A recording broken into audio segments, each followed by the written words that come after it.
चीन पर मोदी सरकार ने की एक और डिजिटल स्ट्राइक। सरकार के 43 मोबाइल एप्लीकेशन को ब्लॉक करने का किया फैसला। Alibaba, work bench, Alipay, cashier delivery पे, लालमोव इंडिया पर बैन। कोरोना पर मुख्यमंत्रियों को पीएम मोदी का मंत्र, वैक्सीन की है पूरी तैयारी लेकिन बचाव रहे जारी। बैठक में ममता ने उठाया जीएसटी का मुद्दा, बोली केंद्र जारी करे बकाया। केजरीवाल ने मांगे 1000 आईसीयू बेड। दिल्ली में कोरोना विस्फोट, हर घंटे में हो रही है 5 मौत। दिल्ली में हो रही है हालात बेकाबू। दूसरे दिन भी 24 घंटे में 121 लोगों ने तोड़ा दम।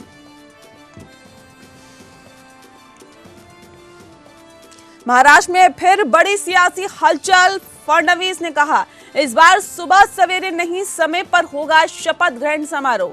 शिवसेना ने कहा हमारी सरकार देश की सबसे मजबूत सरकार, 5 साल तक पूरा करेंगे कार्यकाल।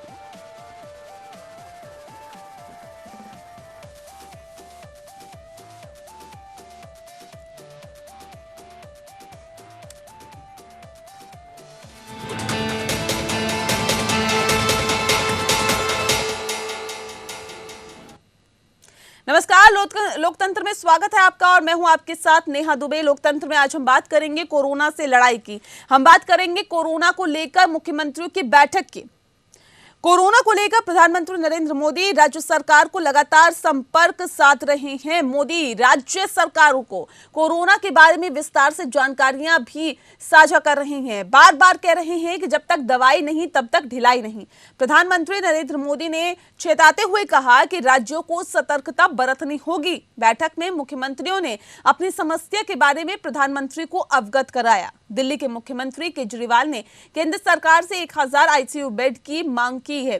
पश्चिम बंगाल के मुख्यमंत्री ममता बनर्जी ने जीएसटी का मुद्दा उठाया और केंद्र से जल्द पैसे देने की मांग की। महाराष्ट्र के मुख्यमंत्री उद्धव ठाकरे ने कहा कि उनकी सरकार ने कोरोना वैक्सीन के लिए टास्क फोर्स का गठन किया है। कोरोना का कहर जारी है लेकिन वैक्सीन अभी नहीं आई है। कोई भी वैक्सीन की तारीख बताने के लिए तैयार नहीं है। अब सवाल है कि क्या कोरोना वैक्सीन यानी कि कोरोना की लड़ाई सियासी पार्टियां सरकार के साथ इसमें है या कोरोना को लेकर पॉलिटिक्स हो रही है?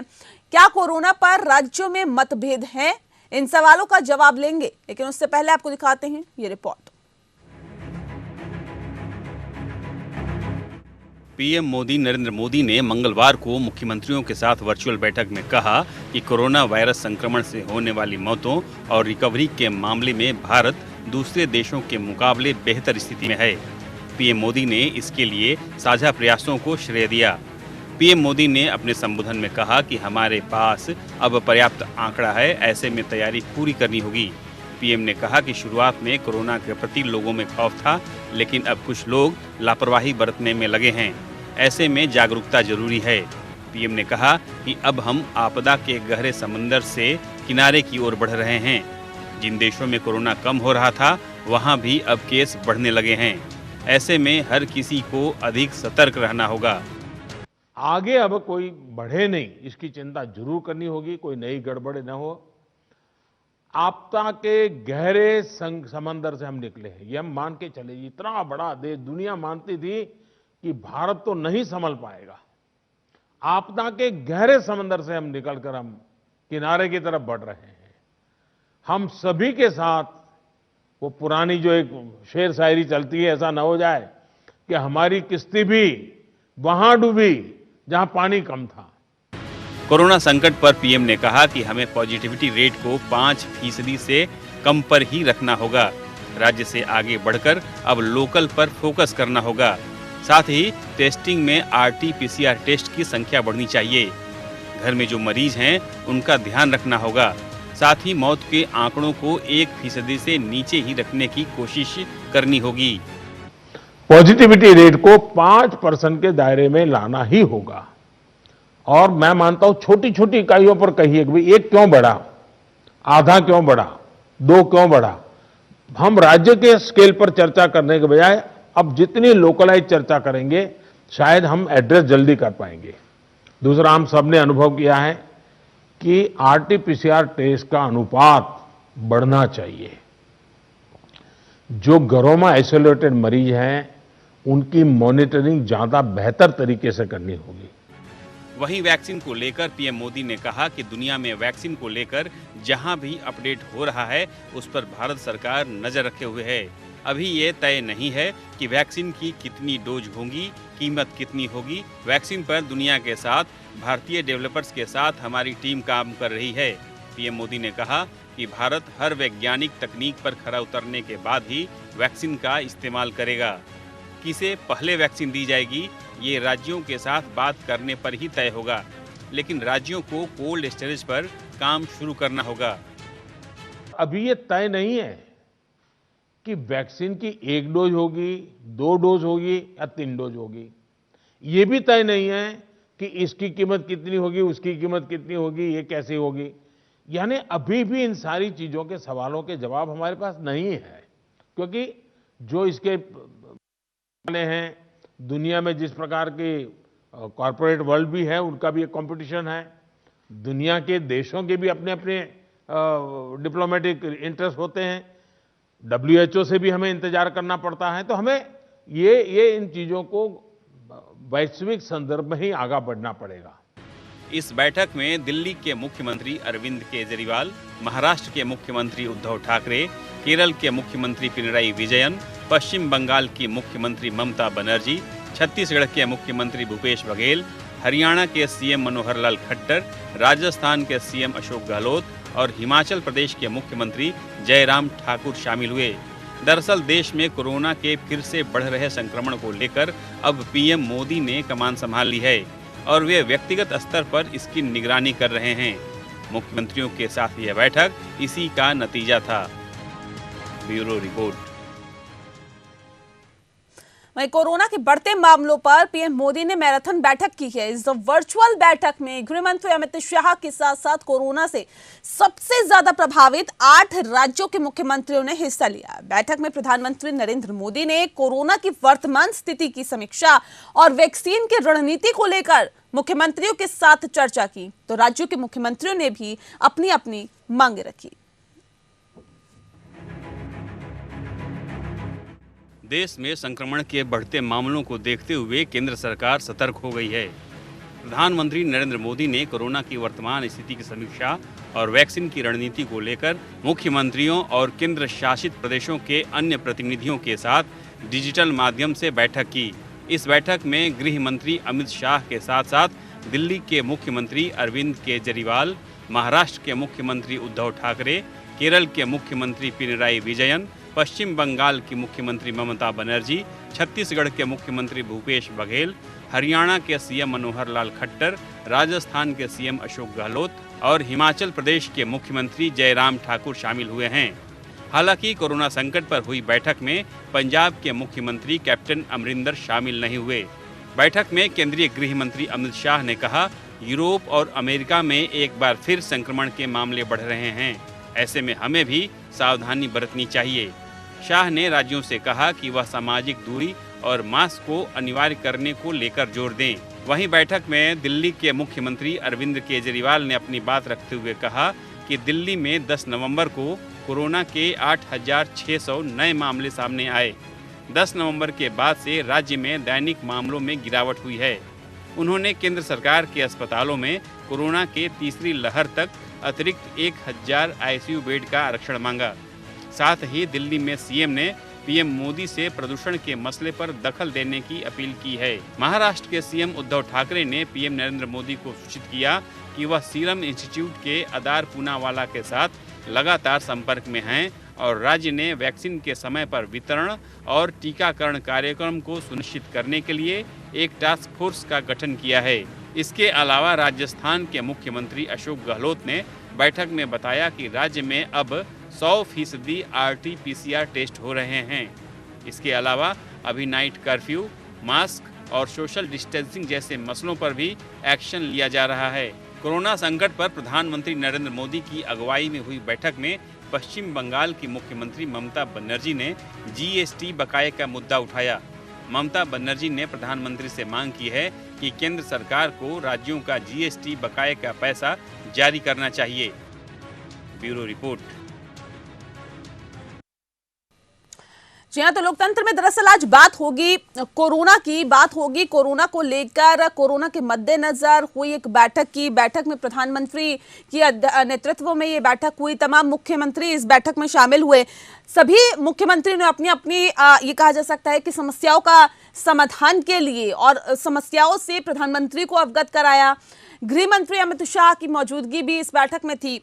तो इस बैठक से क्या कुछ निकलकर सामने आया, इसकी आज हम पड़ताल करेंगे। साथ ही कोरोना को लेकर जिस तरह से ये कहा जा सकता है कि कोरोना वैक्सीन कब आएगी, ये कहीं ना कहीं एक सवाल हर किसी के जहन में है। बात इसकी भी होगी क्योंकि अब दिल्ली के मुख्यमंत्री, क्योंकि दिल्ली में जिस तरह से कोरोना अब बेहिसाब बढ़ रहा है, उसके मुताबिक अब जिस तरह की मांग अरविंद केजरीवाल की तरफ से प्रधानमंत्री के सामने रखी गई है, उस मांग के बाद किस तरह का रिएक्शन वहां से मिला, या फिर क्या वाकई लगता है कि उस डिमांड को, जो 1000 आईसीयू बेड की डिमांड रखी गई है, उस डिमांड को पूरा किया जाएगा या फिर नहीं, इसकी भी आज हम पड़ताल करेंगे। खास मेहमान हमारे साथ मौजूद है, उनसे आपका तारुफ करा देते हैं। इस वक्त हमारे साथ राजेश झा जी जुड़ गए हैं, प्रवक्ता हैं बीजेपी के। राजेश जी, बहुत स्वागत है आपका।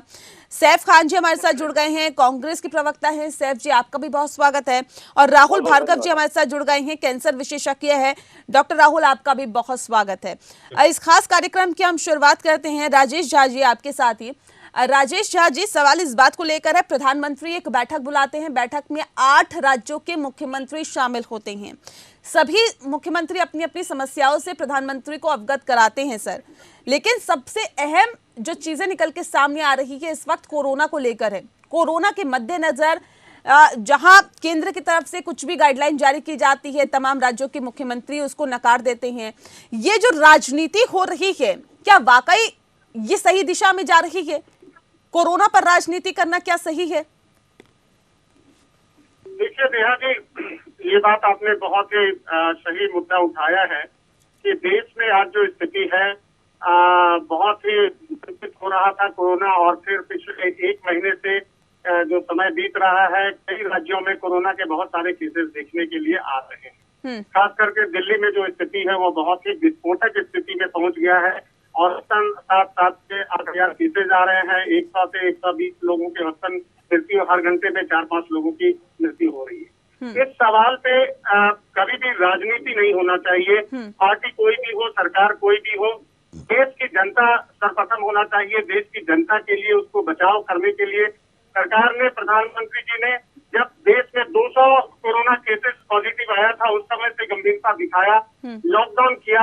लॉकडाउन करने के बाद जो लोग रास्ते पे आए, सड़क पर आए, उसको सही जगह पर पहुंचाने के लिए जो व्यवस्थाएं हैं उसके ऊपर उन्होंने अपनी चिंता जाहिर की, उसके ऊपर कार्य किया। पीएम केयर फंड में जो कलेक्टर राजेश जी, लॉकडाउन किया, वक्त रहते हुए लॉकडाउन किया, और लॉकडाउन के बाद ही और ये सवाल उठने लगे यहाँ पर कि लॉकडाउन क्यों किया गया है। हालांकि उसके बाद ये भी कहा गया कि जो हमारे एक ये कहा जा सकता है कि स्वास्थ्य व्यवस्थाएं हैं उसको और ज्यादा बेहतर करने के लिए इस लॉकडाउन को किया गया, इस नजरिए से भी इसे देख सकते हैं। लेकिन सैफ खान, सवाल इस बात को लेकर है, खान साहब मुझे ये समझाने की कोशिश यहाँ पर आप करें कि जिस मकसद से लॉकडाउन किया गया था, क्या वैसी स्थिति अब राजधानी दिल्ली में देखने के लिए मिल रही है? कोरोना के मद्देनजर क्या स्वास्थ्य व्यवस्थाएं बेहतर हो पाई थी जिस हिसाब से होनी चाहिए? बहुत बहुत धन्यवाद मैं आपका करता हूं कि आप ऐसे मुद्दे लेके आते हैं, और मैं आपके सामने जो है शुक्रगुजार हूं उस चीज के लिए कि जो है आप ऐसे टेक्निकल पॉइंट्स जो है या कोरोना के ऊपर बात कर रहे हैं। मैं सबसे पहली जिम्मेदारी जो है इस सरकार की मानता हूं कि आज भारतीय जनता पार्टी की वजह से आज हमारे देश में कोरोना है,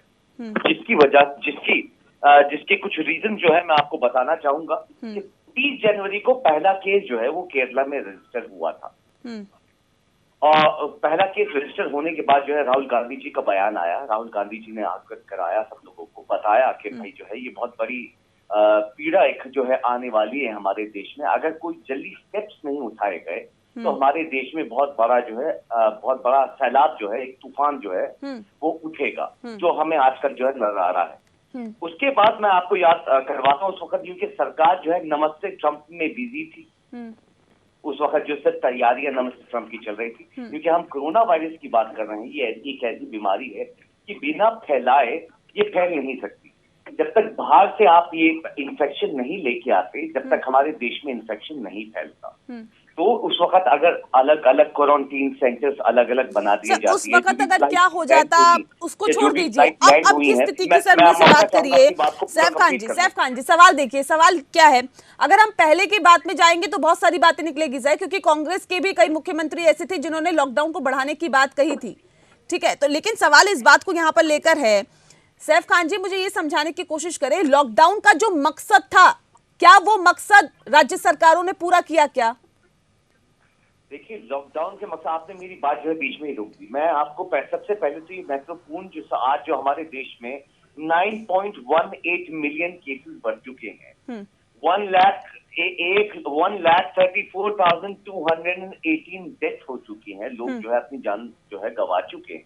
ये सब क्यों हो रहा है? सबसे पहली मेन वजह ये होती है, जो अभी हमारे भारतीय जनता पार्टी के प्रवक्ता यहाँ पे बोल रहे थे कि जब केसेस फैले तब जो है संज्ञान होना शुरू हुआ।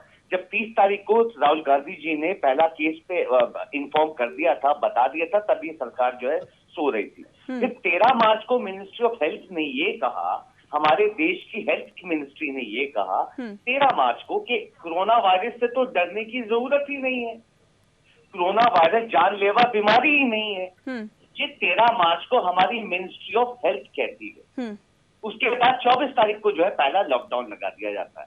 जिस लॉकडाउन की वजह से आज हमारे देश में -23.9% तो जीडीपी है और 23.5%। नहीं तो आप मुझे बता दीजिए ना सैफ खान जी, सैफ खान जी ये बता दीजिए कि क्या उसमें मुख्यमंत्री की, आपके मुख्यमंत्री की, कांग्रेस के मुख्यमंत्रियों की हामी नहीं थी क्या? क्या जब बढ़ाया गया तो उसमें आप लोगों ने हामी नहीं भरी थी क्या? लॉकडाउन लगाया गया, लेकिन राहुल भार्गव जी आप मुझे जमीनी स्तर पर बताइए सर, आप डॉक्टर हैं, करना चाहूंगा पहली बात तो बेहतर तरीके से बताएंगे जमीनी हालात क्या है राजधानी दिल्ली के, डॉक्टर राहुल भार्गव। तो नेहा जी आप एक सिंपल सी बात समझिए, दोनों पॉलिटिकल पार्टीज मार्च की बातें करने लगती है, दिसंबर की बातें करने लगती है। एक सिंपल से प्लानिंग करके चीज होती है। सितंबर के महीने में आईसीएमआर ने कहा कि कोरोना के केसेस बढ़ेंगे, सर्दियां जैसे जैसे आएंगी, आप विश्लेषण देख लीजिए, जैसे PM 2.5 बढ़ता गया, कोविड के केस बढ़ते गए। चलिए बात समझ में आई। किसी भी सरकार ने क्या अक्टूबर नवंबर के महीने में फॉरवर्ड प्लानिंग करी कि क्या हमको सख्ती से कानून लागू करने हैं? चलो पहले सबसे ज्यादा जरूरत थी लोगों की, लोगों ने बात नहीं सुनी, चलो उसके बाद स्टेट गवर्नमेंट की बात थी, स्टेट गवर्नमेंट ने भी नहीं सुनी। तो क्या central government law and order को लेके क्या सख्ती नहीं कर सकती थी कोरोना केस के लिए? क्यों दिवाली मनाई गई? क्यों दिवाली पे सदर बाजार खोले गए, जिसके चलते हुए आज 6-6 हजार केसेस आ रहे हैं? जब ये बातें करते हैं कि हॉस्पिटल मोर्टालिटी 1.35 है, 5 लाख से कम लोग हैं, तो लोगों को लगता है कि कोरोना को हमने हरा दिया। अब हमारे मंत्री जी कहते हैं कि 93% लोग ठीक हो गए। अरे 7% लोग तो हैं, 1 करोड़ का 7% बहुत बड़ा होता है। किसी ने हॉस्पिटलाइजेशन, अब एक कई चीज कहते हैं, हॉस्पिटलाइजेशन की बात नहीं आज तक हुई कि हॉस्पिटल में 100% लोग, कितने लोगों को हॉस्पिटल की जरूरत पड़ती है। अब आप जमीनी हकीकत सुनिए, पिछले 15-17 दिन से हम सिर्फ सुबह और शाम बेड की किफायत कर रहे हैं, एक अस्पताल से दूसरे अस्पताल। हम दिल्ली की बात करते हैं तो गुरुग्राम की बात क्यों नहीं करते? हम फरीदाबाद की क्यों नहीं बात करते? 900 केसेस गुरुग्राम में थे संडे को 900 केसेस, वो कहाँ जाएंगे? बेड की ऐसी मारा मारी है, तीनों पॉलिटिकल पार्टीज पॉलिटिक्स करती है। किसी को ये नहीं पता कि किस प्रकार से लोगों को अस्पतालों में बेड ढूंढने के लिए। आपके सारे वादे फेल हैं। आप कहते हो 7,000 बेड, 1,000 बेड, क्या 8 महीने बाद भी हमको ये नहीं पता था कि हमारे को कितने वेंटिलेटर्स की जरूरत पड़ेगी, कितने ऑक्सीजन बेड की जरूरत पड़ेगी? क्यों हर बार हम नवंबर के महीने में कहते हैं और स्टार्ट करते हैं कि अच्छा हमें बेड हम दे देंगे? बिल्कुल। और जब केसेस कम हो रहे थे डॉक्टर राहुल भार्गव, कहीं ना कहीं ये सरकार की एक बहुत बड़ी लापरवाही थी। जब केसेस कम हो रहे थे तो कहीं ना कहीं ये भी देखा गया कि सरकार भी लापरवाह हो गई, लिहाजा आज ये स्थिति राजधानी दिल्ली में और पूरे देश में देखने के लिए मिल रही है कि एक बार फिर से जो ग्राफ है कोरोना का बढ़ रहा है। पब्लिक की भी गलती है, स्टेट गवर्नमेंट की गलती है और सरकारों की गलती है। क्यों कोई नहीं लॉ एंड ऑर्डर को चलिए लेकर कहाँ कहाँ strict law पे enforcement गलतियां करता। की गई, कहाँ पर गलतियां की गई, उसकी भी हम बात कर लोकतंत्र में। बात कोरोना वैक्सीन की हो रही है, बात कोरोना संक्रमित मरीजों की संख्या जिस तरह से बढ़ रही है उसकी हो रही है, कहाँ पर लापरवाही बरती गई और इसके लिए जिम्मेदार कौन है। खास मेहमान लगातार हमारे साथ मौजूद है राजेश शाह जी। सवाल इस बात को लेकर है सर, अगर बात राज्य सरकारों की करें तो क्या केंद्र की सरकार की भी जिम्मेदारी तो अपनी बनती है ना। अगर राज्य सरकारों की अपनी जिम्मेदारी है तो केंद्र की भी जिम्मेदारी है। क्या केंद्र अपनी जिम्मेदारियों को निभाता हुआ दिखाई दिया? नेहा जी, देखिए, मैं आपके सवाल का जवाब जरूर दूंगा, लेकिन मुझे बड़ा ताज्जुब होता है ये कांग्रेस के प्रवक्ता, कांग्रेस के नेता बैठ के अभी भी राजनीतिक बात कर रहे हैं।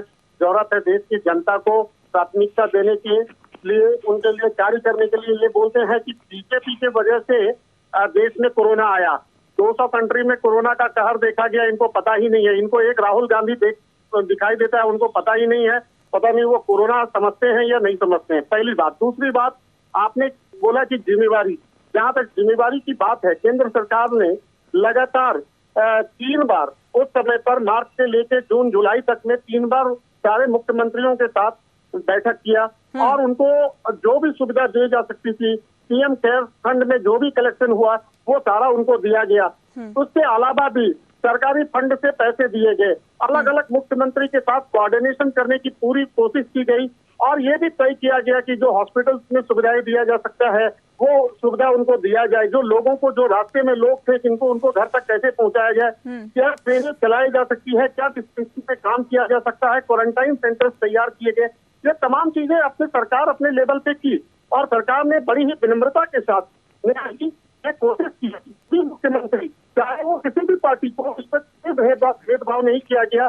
दिल्ली सरकार के साथ आपने देखा, केजरीवाल जी के साथ हमारे आदरणीय गृह मंत्री जी ने लगातार 2 बार बैठक की कि भाई कैसे भी दिल्ली की स्थिति को सुधार किया जाए। दिल्ली में ये बढ़ता हुआ विस्फोटक स्थिति, आज भी आपने देखा कि केंद्र सरकार ने अपनी गंभीरता दिखाई है। सरकार अपनी काम कर रही है, यहाँ राजनीति का बात नहीं है। यहाँ आज जरूरत है कि देश की जनता को कैसे बचाया जाए। ठीक है, सरकार अपना काम कर रही है, केंद्र सरकार अपना काम कर रही है, लेकिन सैफ खान जी सवाल इस बात को लेकर है कि अगर केंद्र सरकार अपना काम कर रही है तो राज्य सरकारों को भी तो आगे बढ़ के अपनी भूमिका निभानी चाहिए। अगर कोरोना को रोकना है तो न सिर्फ आम जन की भागीदारी बल्कि राज्य सरकारों की भूमिका भी उतनी ही महत्वपूर्ण हो जाती है।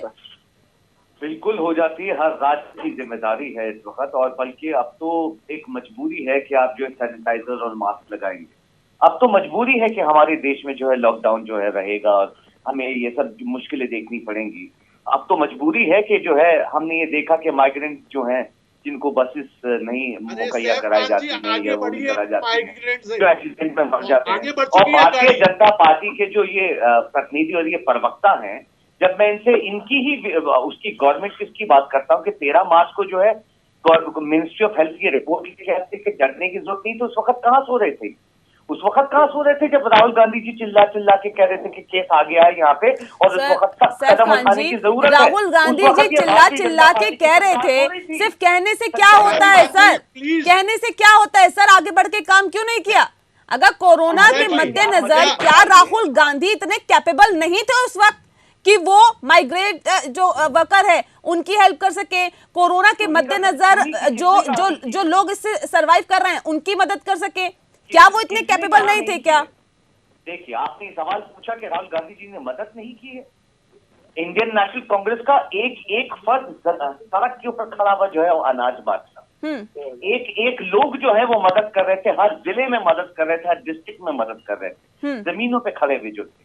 हमने जो है उन माइग्रेंट, उन गरीबों का देखा, हमने उन लेबर्स को देखा कि उनको कैसे एक्सीडेंट के करीब जो है मर जाते हैं, कुछ भूख और प्यास से मर जाते हैं। सच्चाई वाली बात है कि अगर आप इस सरकार से सवाल पूछते हैं कि हाँ जो आपने उस वक्त जो है प्रिवेंशन, सर सवाल तो मेरा इसलिए ये बहुत महत्वपूर्ण हो जाता है कि जो लोग काम कर रहे होते हैं उनको चिल्ला के बताने की जरूरत नहीं होती। सोनू सूद ने काम किया तो उन्होंने चिल्ला के बताया नहीं कि हमने तो कोरोना के दौर में इस तरह से काम किया। क्या उनकी सरकार थी क्या? वो भी अगर काम करने के लिए आगे आए तो सर उन्होंने बताया तो नहीं ना। इंडियन नेशनल कांग्रेस ने तो किया, एक एक सड़क के ऊपर खड़े होकर जो है अनाज बांटा है, उन गरीबों की मदद की है, गरीबों की जो लगातार सड़कों के ऊपर मर रहे थे, एक्सीडेंटों से मर रहे थे, भूख प्यास से मर रहे थे। और आज जो है भारतीय जनता पार्टी है जो है अभी इसकी भी बात हो रही है, एयर पोल्यूशन की भी बात हो रही है, एयर क्वालिटी इंडेक्स की भी बात हो रही है, जो अभी लेटेस्टली नवंबर 12 में 2020 में आंकड़ा आया था कि नोएडा जो है वो 491 पे, यानी आप 300 से लेके 400 की जो रेंज बोला जाता है वो सबसे गलत माना जाता है, सबसे खराब क्वालिटी मानी जाती है एयर की या पोल्यूशन की जो है। नोएडा की बात करें तो 491 चल रहा है, गुड़गांव की बात करें तो 408 चल रहा है, दिल्ली की बात करें तो 398 चल रहा है। तो सच्चाई वाली बात है कि प्रिवेंशन आपने कोई भी जैसे डिमोनेटाइजेशन हुआ जिसमें ये तक तो मालूम नहीं था कि मशीनों के साइजेस में नोट कितने आते हैं जो है, तब भी जो है डिमोनेटाइजेशन जो है क्लेम किया जा रहा था कि हमने जो है ब्लैक मनी जो है वो कर दी, जबकि 99.4% पैसा इनके पास वापस आ गया पूरे देश का। तो सच्चाई वाली बात ये, कोई भी ऐसा स्टेप जो है केंद्र की तरफ से जो उठाना चाहिए था वो आज तक हमें देखने को नहीं मिला है। अब तो खैर ये मजबूरी है कि लॉकडाउन जो है रहेगा ही रहेगा, अब मजबूरी है। डॉक्टर राहुल भार्गव, मुख्यमंत्रियों ने जिस बात का जिक्र किया और खासतौर पर अरविंद केजरीवाल की सर मैं यहाँ बात करूंगी क्योंकि राजधानी में दिल्ली में जो केसेस है वो बहुत रफ्तार से बढ़ रहे हैं सर, ऐसे में 1000 आईसीयू बेड की मांग की गई है। क्या लगता है कि इस मांग को पूरा करने से समस्या का समाधान हो जाएगा? नेहा जी, पहली बात तो मैं जो सैफ खान की कांग्रेस के प्रवक्ता है उनसे मैं निवेदन करूंगा कि वो बार बार राहुल गांधी को लाना बंद करें। और क्यों तकलीफ होती है क्या सच्चाई बोलने में, या घबरा जाते हैं राहुल गांधी जी का नाम सुनते ही? जमीनी हकीकत को देखते हुए अपने गिरबान में देखें और मुंह पे राजस्थान वगैरह में सब जगह केसेस बढ़ रहे सच्चाई कैसे बोल रहे हैं ये? और आज देश में जो है 9.9 मिलियन से ज्यादा केसेस रजिस्टर है वो आप लोगों की वजह से है। अगर उस वक्त केंद्र सरकार ने स्टेप लिया होता, उस वक्त अगर जो है जितनी भी नेहा जी को प्लीज ये बार-बार बीजेपी कांग्रेस का मुद्दा बना देती है, कांग्रेस बीजेपी का मुद्दा नहीं है। सैफ खान जी, एक सेकंड मैं बता देती हूँ। सैफ खान जी, आप जिससे बात कर रहे हैं या फिर अभी जो बोल रहे हैं वो डॉक्टर राहुल भार्गव हैं, डॉक्टर हैं पेशे से, किसी राजनीतिक पार्टी से ताल्लुक नहीं रखते सर, एक बार मैं आपको बता दूं। और सैफ खान जी कांग्रेस के तकलीफ को ये भी मुझे आश्चर्य होता है, राहुल गांधी जी ने ये बीजेपी कांग्रेस और आपकी प्रॉब्लम नहीं है, ये हम सबकी प्रॉब्लम है। पहले इस बात को समझिए, पहले आप सरकार को कोसना बंद करिए, ये सबको साथ मिलके समझाने की। अगर आपके सैफ खान जी आपके 15 लोग हैं तो 15 लोगों को उनको बोलिए मास्क पहन के निकले, जैसे बीजेपी प्रवक्ता है जहां साहब तो 15 लोगों को बोले कि मास्क पहन के रखे। अब बात आती है आज की कहानी में क्या जरूरत क्या है। नेहा जी जो आपने सवाल पूछा, 1000 आईसीयू बेड चाहिए। 1000 आईसीयू बेड का मतलब कहाँ है? ऑक्सीजन की जरूरत होगी, वेंटिलेटर की जरूरत होगी, नर्स की जरूरत होगी और उनको देखने वाले डॉक्टरों की जरूरत होगी। आप सिर्फ 1000 बेड पेपर पे लाके 1000 बेड नहीं बना सकते। चलिए इस बात को समझते हैं, इसको विस्तार से समझिए। क्या हमारा हॉस्पिटलाइजेशन रेट है क्या हमारे को हॉस्पिटलाइजेशन कितने % लोगों को जरूरत पड़ती है हमें नहीं पता। ये सिर्फ गिमिक है कि बार बार सेंटर से बोलना कि 1000 लोगों की जरूरत है, 1000 आईसीयू बेड दे दीजिए। 1000 आईसीयू बेड आपके जो खाली हैं क्या वो सर्विस प्रोवाइड कर पा रहे हैं? आप व्यक्ति आपके पर्सन का जवाब सुनते हैं तो वो कहते हैं हमारे पास 7000 बेड खाली है, 900 बेड आईसीयू बेड खाली है। तो मैं सवाल पूछता हूँ कि सारे लोग उसमें क्यों नहीं जा रहे? अगर आपके पास बेड खाली है तो आपकी क्या क्वालिटी सर्विस दे पाते हो? इस समय जरूरत है ऑप्टिक्स को पीछे रख के हकीकत, जमीनी हकीकत से जुड़ के जमीनी हकीकत के बारे में भी सर हम आगे चर्चा जारी रखेंगे क्योंकि एक और छोटे से ब्रेक के लिए यहाँ पर मुझे रुकना पड़ रहा है। बात इसकी भी होगी कि आखिर अगर कोरोना मरीजों की संख्या इसी रफ्तार से राजधानी दिल्ली में बढ़ती रही तो किस तरह के हालात का हमें सामना करना पड़ सकता है, कितने डॉक्टर्स की हमें जरूरत पड़ेगी, कैसे पैरामेडिकल स्टाफ की जरूरत पड़ेगी, किस किस तरह की जरूरत पड़ेगी और क्या महज 1000 आईसीयू बेड से ही क्या इस समस्या का समाधान हो सकता है। एक और ब्रेक, जल्द लौटेंगे।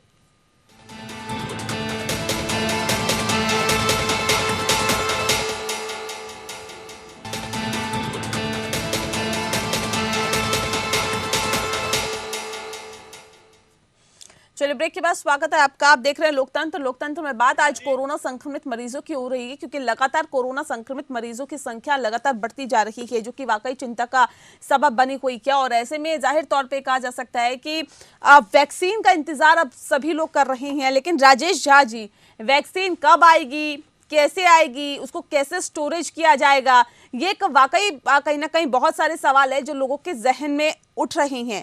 ऐसे में ये भी यहाँ पर हमें समझाने की कोशिश करें कि आखिर क्या उम्मीद की जाए सर वैक्सीन को लेकर। वैक्सीन के बारे में आपको थोड़ा जानकारी देना चाहूंगा। वैसे देश की जनता को सब कुछ पता है। मैं तो अभी राहुल भार्गव जी को सुन रहा था, बहुत अच्छी बात वो बोल रहे हैं। बहुत हमें अच्छा लगा कि उन्होंने बोला कि जो सिस्टम है जमीनी हालत पे काम करना है। पहले भी उन्होंने एक दो बातें बोली है कि आप जमीनी हालात पे काम करो, एजुकेट करो लोगों को, गर्म पानी पिए, काढ़ा पिए, जब तक वैक्सीन नहीं आया है। वैक्सीन एक प्रोसेस है जिसपे कई सारी मेडिकल एजेंसियां काम कर रही है। आपने पेपर में और न्यूज के माध्यम से सुन रहे हैं कि 5 वैक्सीन इंडिया में तैयार होने के अंतिम दौर में चल रहा है। वो किसी भी समय जनवरी फरवरी में आएगा। विदेशी कंपनियां आप देख रहे हैं कि 3-4 कंपनियां हैं जो इस साल के अंत तक वैक्सीन को लाएंगे।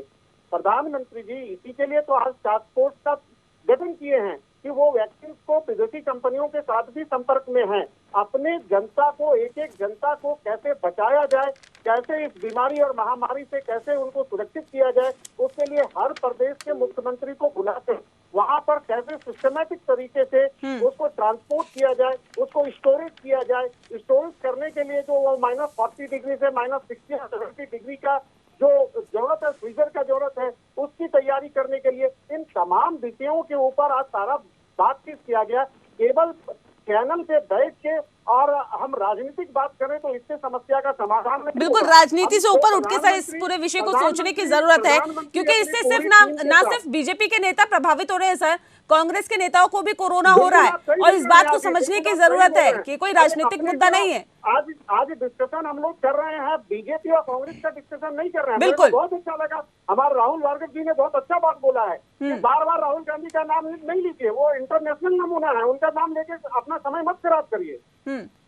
ठीक है, मुझे लगता है इनको भी बड़ी मिर्चें लगी जो है राहुल गांधी जी की सच्चाई सुन के। क्या गलत कह रहे थे राहुल गांधी जी 30 जनवरी को? उस वक्त आप लोग के बयान कहाँ थे जो आज टीवी पे बैठ के जो है सिर्फ बयानबाजी जो है करना जानते हैं? उस वक्त की चुप थे ये लोग सब के सब। राहुल गांधी जी का नाम सुनते इतनी मिर्ची क्यों लगती हैं? जब उस वक्त वो 30 जनवरी को पहला केस जो है संज्ञान में ला रहे थे, तब तो ये सब लोग जो चुपचाप बैठे रहे। आज राहुल गांधी जी का बोल रहे हैं कि वो नहीं, राहुल गांधी जी का नाम पे क्यों वो कर रहे हैं? क्यों भाई? जब उस वक्त सच्चाई बोली जा रही थी, नमस्ते ट्रंप चल रहा था, जो इलेक्शन बुरी तरीके से यूएस में हार गए, उस वक्त से बड़ी सपोर्ट चल रही थी। देश को देखा नहीं जा रहा था कि लोग जो है किस मुश्किल में पड़ जाएंगे। और आज जब देश में आपकी बात रखिए, लेकिन ऐसे नहीं ऐसे नहीं, एक आपको यह जानने के लिए कि बीजेपी की वजह से क्यों ना लिया जाए, मैं पूछना चाहूंगा। आप इंटरनेशनल नमूना व्यक्ति को लेके पार्टी में चल रहे हैं, आप अपने देखिए। नहीं, मुझे एक चीज बताइए, देश में जब जानते थे, जब हमारे देश में भी जानते थे कि चाइना में इतना बड़ा जो है, चाइना से इतना बड़ा जो ये परेशानी या इतनी बड़ी देखिए ऐसे नहीं, एक एक करके अपनी बात रखिए। सैफ जी अपनी बात रखना चाहते हैं तो सैफ जी पहले रख लेते हैं, उसके बाद एक एक करके सबको मौका देंगे। सर सैफ जी, बिल्कुल, बहुत बहुत धन्यवाद। एक ही बीच में बोल के ना इतना जल्दी बौखला जाते हैं। सच्चाई ये फेवरिज्म करने वाले ठीक है। नेहा जी एक संदेश का सवाल है। जिस वक्त बोला जा रहा था इसको कांग्रेस पार्टी के लड़ाई बनाते हैं, क्या राहुल गांधी डॉक्टर राहुल आऊंगी मैं आपके पास सर, आपको पूरा मौका दूंगी। देश में बढ़ चुका है तो अब ये बोले राहुल गांधी जी का नाम मत लो, क्योंकि उनसे ही इनको मिर्चें लगती हैं ऐसे लोगों को जो फेवरिज्म करने वाले हैं। उस वक्त अपने कान में रुई डाल के बंद कर रखा था। वही एक सवाल यहाँ पर है ना कि राहुल गांधी के नाम पर और उन्हीं के नाम को आगे बढ़ाना, कोरोना को लेकर सियासत करना, सर ये शोभा नहीं देता। आपकी 135 साल पुरानी पार्टी है, इससे सबसे पुरानी पार्टी से आप ताल्लुक रखते हैं, और अगर कोरोना को लेकर अगर आप राजनीति करते हैं, राजनीति करने के लिए तो बहुत मौके हैं सर, बहुत मुद्दे भी हैं, आप उन पर राजनीति करिए। लेकिन एक ऐसी महामारी जिसने पूरे विश्व को नचा के रखा हुआ है, उस पे तो कम से कम राजनीति करने से बाज आना चाहिए। ये देश को बचाना है, देश को बचाना है सर। आपने बात की सुनिए, आपने हमारे देश में, हमारा देश जानता है कि जो बाकी के देशों में ऐसी कोरोना जैसी एक बीमारी है जो फैल सकती है।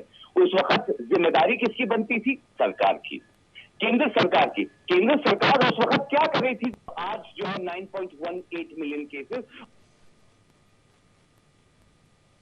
सर न सिर्फ भारत में बल्कि पूरे विश्व में ये महामारी फैली हुई है, तो क्या ये माना जाए कि पूरे विश्व की जो अलग अलग देश है सभी की जो सरकारें हैं वो नाकाम है?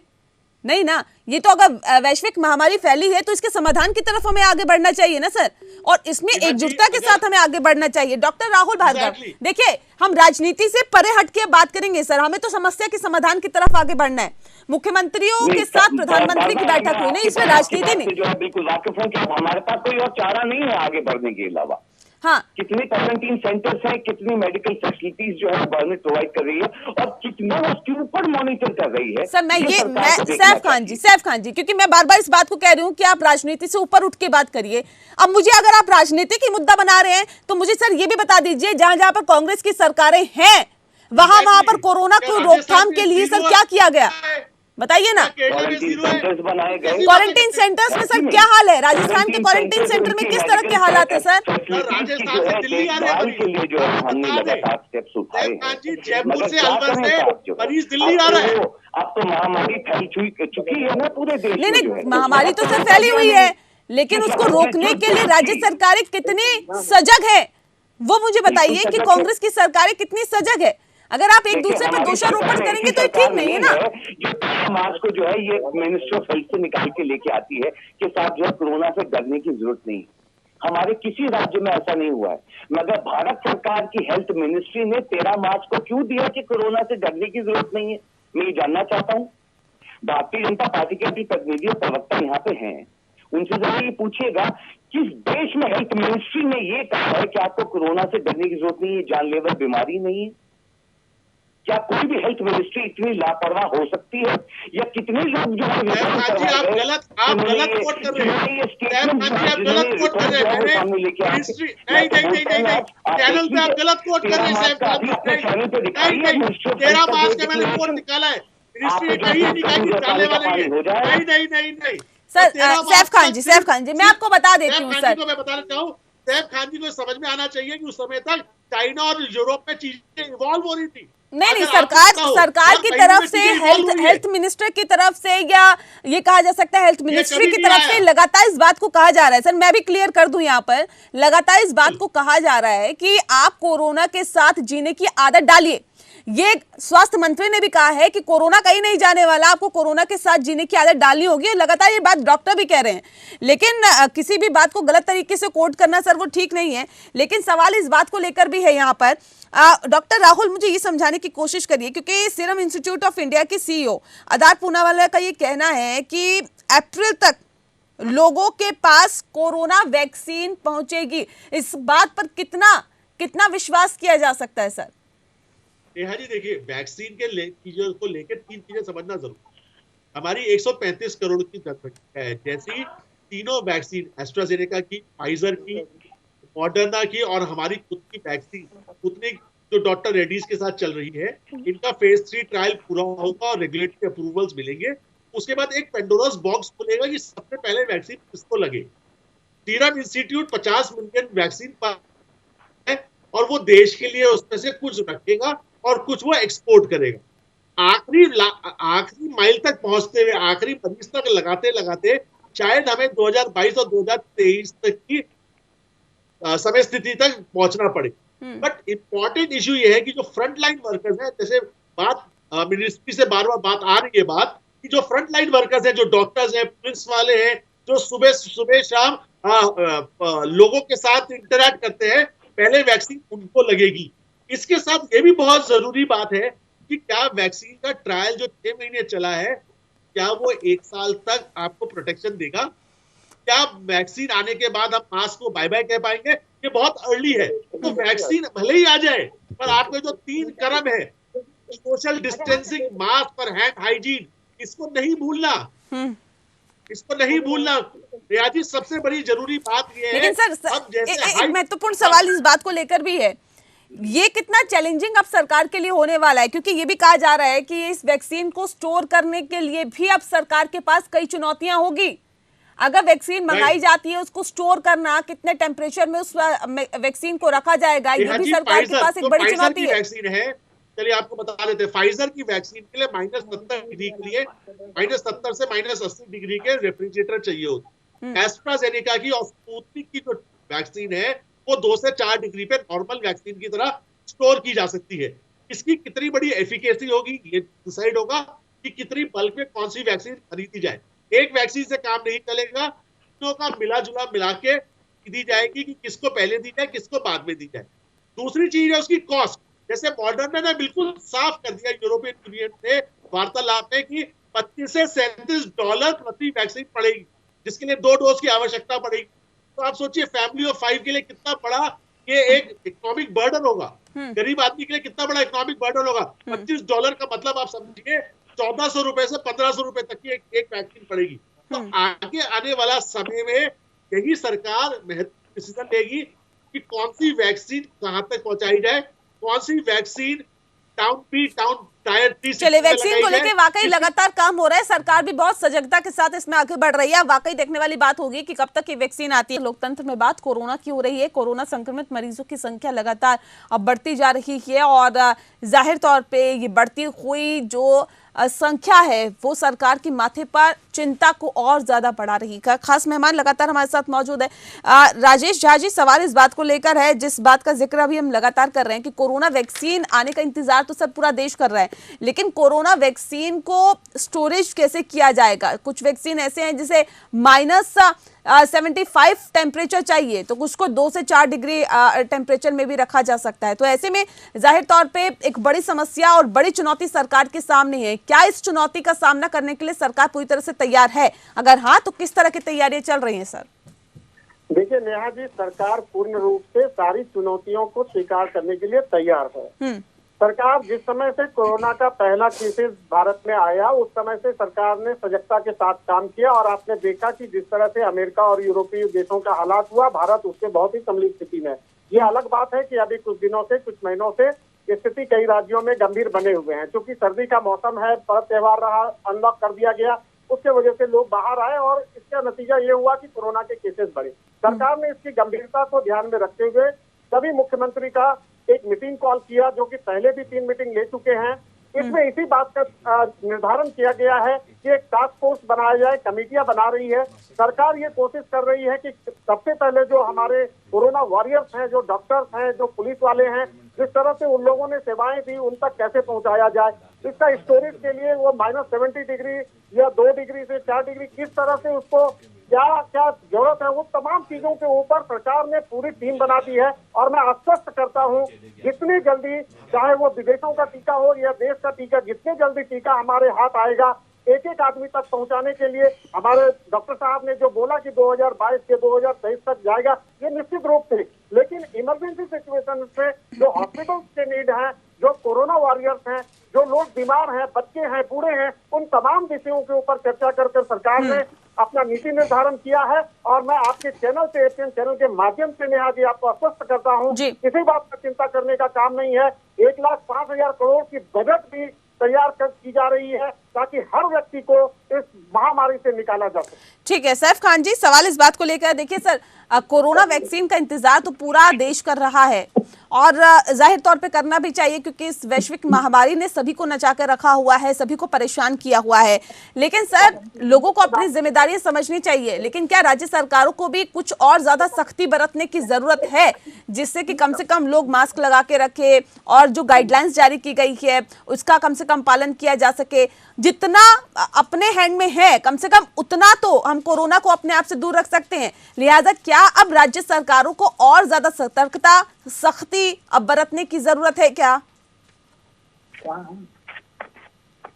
फोन पे नहीं बात कर रहे हैं सैफ खान जी।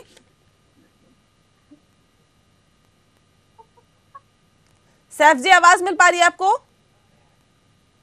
लगता है चलिए आवाज नहीं मिल पा रही है उन्हें। डॉक्टर राहुल भार्गव, जी जयराज जी चले गए होंगे, राहुल गांधी का मुद्दा भटका दिया आपने। चलिए, डॉक्टर राहुल भार्गव हमारे साथ लगातार मौजूद है और राजेश झा जी भी हमारे साथ मौजूद है। डॉक्टर राहुल भार्गव, सवाल इस बात को लेकर है सर, बिना सख्ती के क्या इस कोरोना को कंट्रोल किया जा सकता है क्या? जिस बात का जिक्र क्योंकि हम लगातार करते आए हैं सर, क्योंकि एक बड़ा तबका है जो कि कहने के बावजूद भी सर नहीं मानता। अभी दिल्ली सरकार ने हाल ही में 500 रुपए से बढ़ाकर अब 2000 रुपए ऐसे लोगों पर जुर्माना लगाने का सोचा है जो कि मास्क नहीं लगाते।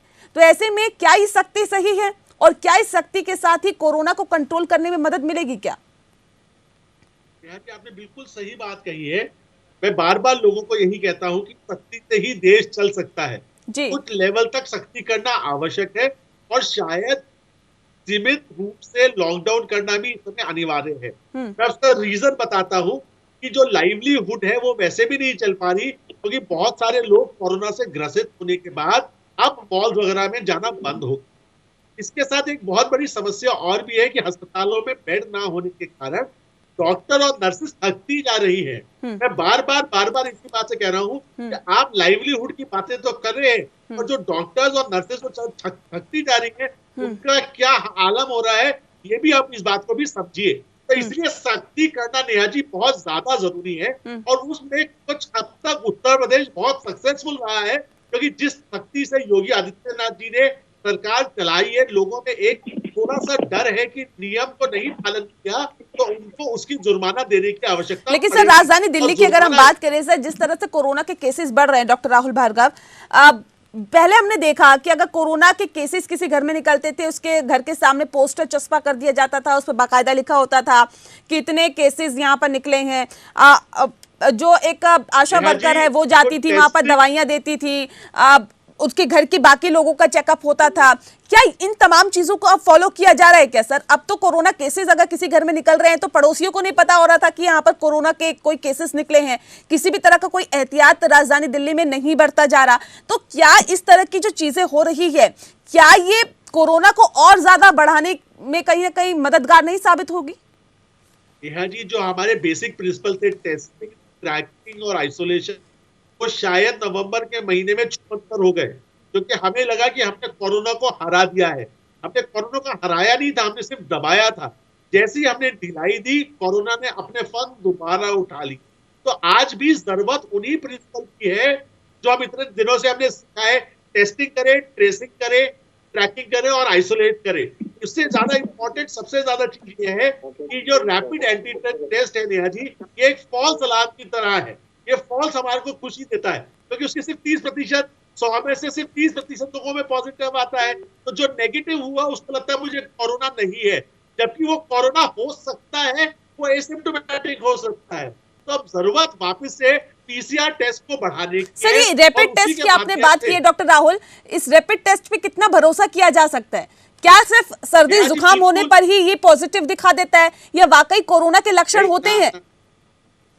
नेहा जी, रैपिड टेस्ट पे बिल्कुल भरोसा नहीं किया जा सकता, क्योंकि वो पॉजिटिव आदमी को भी 70 बार नेगेटिव बताता है। और जो शायद दिल्ली में बढ़ने का कारण ढिलाई तो थी, पर जिस प्रकार से हमने 70-80% रैपिड टेस्टिंग करी लोगों के साथ में, तो लोगों को एक फॉल्स सेंस ऑफ सिक्योरिटी आ गई कि मुझे कोविड नहीं है और मैं बाहर घूम सकता हूं। जबकि हम ये भूल गए कि रैपिड टेस्ट की सेंसिटिविटी सिर्फ 30% है, वो 100 में से सिर्फ 30 पॉजिटिव लोग पकड़ता है। ठीक है राजेश झा जी, ये रैपिड टेस्ट करके सर क्या सिर्फ एक ये कहा जा सकता है कि एक हवा बनाने की कोशिश की जा रही है, या फिर अपनी जिम्मेदारियों से इतिश्री करने की कोशिश की जा रही है कि जी रैपिड टेस्ट जो हो जाते हैं, डीएनडी पर रैपिड टेस्ट हो रहे हैं, आप हॉस्पिटल्स में जाते हैं वहां पर रैपिड टेस्ट हो रहे हैं, लेकिन जब इसकी विश्वसनीयता पर भरोसा ही नहीं किया जा सकता सर, तो क्या इसके मायने हैं? डॉक्टर राजेश झा जी। देखिए नेहा जी, ये जो टेक्निकल क्वेश्चन है ये डॉक्टर राहुल ज्यादा बेहतर आपको दे सकते हैं, लेकिन आपने पूछा है और दिल्ली का जिक्र किया, तो मैं आपको ये बता दूं कि दिल्ली में जिस तरह से कुछ चीजें आपको पता है, कोविड में गाइडलाइंस में स्टेट गवर्नमेंट को भी बहुत सारे अधिकार दिए गए हैं, लेकिन दिल्ली में ये जो विस्फोटक स्थिति पैदा हुई है, इसके लिए दिल्ली सरकार जिम्मेवार है। क्यों जिम्मेवार है? आपने देखा दिवाली में अरविंद केजरीवाल पूजा करने चले गए बिना। सर एक सेकंड राजेश जी, ये रैपिड टेस्ट क्या सिर्फ दिल्ली सरकार करा रही है क्या? नहीं पूरे देश में नहीं हो रहे हैं क्या? तो मैं बता रहा हूँ, मैं आपने दिल्ली का जिक्र किया। आज मुख्यमंत्री जी ने भी बहुत लंबी बात की है बैठक में, आपने देखा होगा। आपके चैनल पे भी मैं देख रहा था, हेडलाइन चल रहा था कि ये प्रदूषण को लेके केंद्र सरकार को आगाह किया केजरीवाल ने। अरे भाई 17% पराली का प्रदूषण हुआ करता था आज से 1.5 महीना पहले, आज 3% प्रदूषण है। आप ऑड इवन क्यों नहीं लगा रहे हैं? आपका सांठगांठ नहीं बैठ रहा है ओला उबेर से, आपको पैसे नहीं मिल रहे हैं। सर आप मुद्दे पे आइए ना राजेश झा जी, मैं रैपिड टेस्ट की बात कर रही हूँ सर, अब प्रदूषण की बात मत करिए सर। अब मुझे ये बताइए, ये जो रैपिड टेस्ट है, जब इसकी विश्वसनीयता पर विश्वास ही नहीं किया जा सकता, तो ये क्या अपनी जिम्मेदारियों से इतिश्री करने की एक कोशिश भर नहीं है क्या? नहीं, देखिए ये हेल्थ मिनिस्ट्री अपने हिसाब से अपना काम कर रही है, और जो डॉक्टर्स हैं जो विश्वसनीयता की बात कर रहे हैं, तो वो खुल के इन बातों को सामने रख के एक आम आदमी को, एक जनरल आदमी को टेस्ट के बारे में और टेस्ट के विश्वसनीयता के बारे में आप बात करेंगे, उसको ज्यादा समझ में नहीं आएगा। एक साधारण आदमी हॉस्पिटल में जाता है, डॉक्टर को भगवान मानता है, डॉक्टर जो गाइडलाइन देता है उसको फॉलो करता है। ये सरकार को भी सामने आके इस बात को सामने रखना चाहिए। जहां तक सवाल है जो अनियमितताएं हैं, उसको लेके मैं जरूर सवाल खड़ा करूंगा कि दिल्ली की जो स्थिति है, और देश भर में दिल्ली में आज सबसे ज्यादा हॉट पे है, विस्फोटक स्थिति है, 7 से 8 हजार केसेज आ रहे हैं, तो ऑड इवन लागू कर देना चाहिए, प्रदूषण को कंट्रोल करना चाहिए। तो बहुत सारी चीजें हैं जो राज्य सरकार को अपने लेवल पे करना चाहिए। इसमें पार्टी, पॉलिटिक्स और सरकार ये इन बातों में नहीं पड़ना चाहिए। गंभीरता और हमारे जो डॉक्टर्स हैं जो वो नहीं, न सिर्फ सर राज्य सरकारों को भी बल्कि केंद्र सरकारों को भी और ज्यादा गंभीरता के साथ इस विषय के समाधान की तरफ आगे बढ़ना चाहिए सर, क्योंकि देश में केंद्र सरकार है और आपकी सरकार है सर। बहुत उम्मीद है, बहुत उम्मीद के साथ एक बार फिर से आपको सत्ता पर काबिज किया है, और ऐसे में उम्मीद ये भी जता रही है कि कोरोना वैक्सीन बहुत जल्द आएगी। नेहा जी, मैं बोल रहा हूँ कि हमें और भी अच्छा कार्य करना चाहिए। हम लोग प्रधानमंत्री जी से और एक्सपेक्ट करते हैं कि और बेहतर करें, देश की जनता कैसे इस महामारी से बाहर आए। वो दिन रात काम कर रहे हैं, और जो कमी है उसको भी ठीक किया जाएगा। चलिए उम्मीद करते हैं जो कमियां हैं उसको बहुत जल्दी दूर किया जाएगा, और जो कमियां हैं वो बहुत जल्दी दूर होगी सर। बहुत शुक्रिया आप सभी मेहमानों का हमारे साथ इस खास चर्चा में शामिल होने के लिए। इसी के साथ लोकतंत्र में इतना ही। नमस्कार।